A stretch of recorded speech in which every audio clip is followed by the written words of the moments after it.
vous propose aujourd'hui de partir sur la route du rock avec comme chauffeur attitré sur cette route 66 Made in Strasbourg Jean-Paul Demeuzy. Attention, ça peut décoiffer. Mais pas tout de suite. À 70 ans, Bernard Lévy est aujourd'hui davantage rocking chair que rock tout court.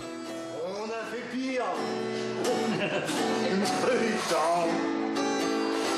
Qu'on était jeunes. Lui reste de ses folles années 60 un diamant à l'oreille et beaucoup de souvenirs un tout petit peu moins brillants.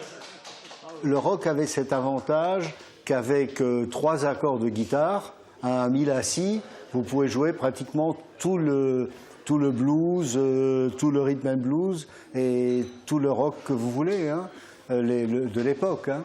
Quand à 15 ans, Bernard découvre ces 3 accords, Strasbourg est alors un véritable jukebox. Une centaine de groupes plus ou moins talentueux investissent les caves, les bars, les boîtes de nuit et même les fêtes paroissiales à grands coups de reprises et de multiprises. Tout au début, le premier groupe avec qui j'ai joué, on emportait le poste de radio de papa, on enlevait l'arrière et on bricolait un truc pour y brancher des guitares sèches qui étaient devenues électriques par des pastilles qu'on achetait en Allemagne et qu'on coinçait dedans, quoi. Un bidouillage qui aura tout de même duré 10 ans pour Bernard avec les Jets et les Scat 5. Il aura écrit la première page de l'histoire du rock à Strasbourg. Si Bernard admet s'être limité à passer la soupe, d'autres sont sortis plutôt brillamment de ces années bouillonnantes. Et je pense à toi. Je sais pas, il y a beaucoup de chance, de toute manière, il faut avoir beaucoup de chance. Martial, lui, n'a pas eu cette chance. Repéré à 17 ans lors d'un concours de guitare, il joue avec Herbert Léonard chez les Mike and the Bonds en 1965, jusqu'à ce que papa s'en mêle.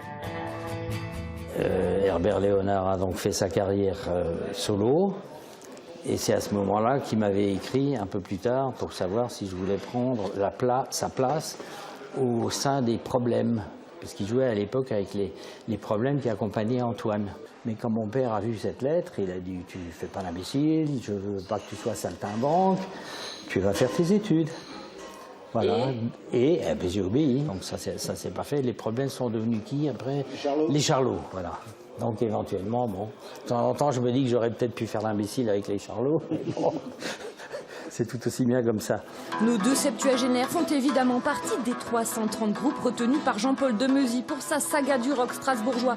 De 1960 à nos jours, avec un gros coup de cœur et de fluo sur les années 80.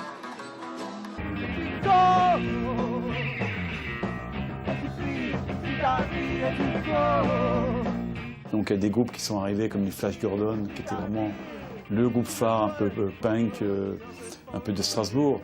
Par la suite, il y a eu des groupes un peu plus posés comme Katonoma, voire Raft ou Cookie Niggler, qui étaient plutôt dans la chanson pop chanson, mais qui au départ était très rock'n'roll. De toute façon, Cookie en lui-même était très rock'n'roll comme spécimen, si je peux dire. Comme Cookie, Jean-Paul y a connu à son tour son moment de gloire. De 1977 à 85, il donne le tempo binaire au groupe New Blue Caps. On a fait un 45 tours, donc toujours classé dans les hit parades parisiens et autres.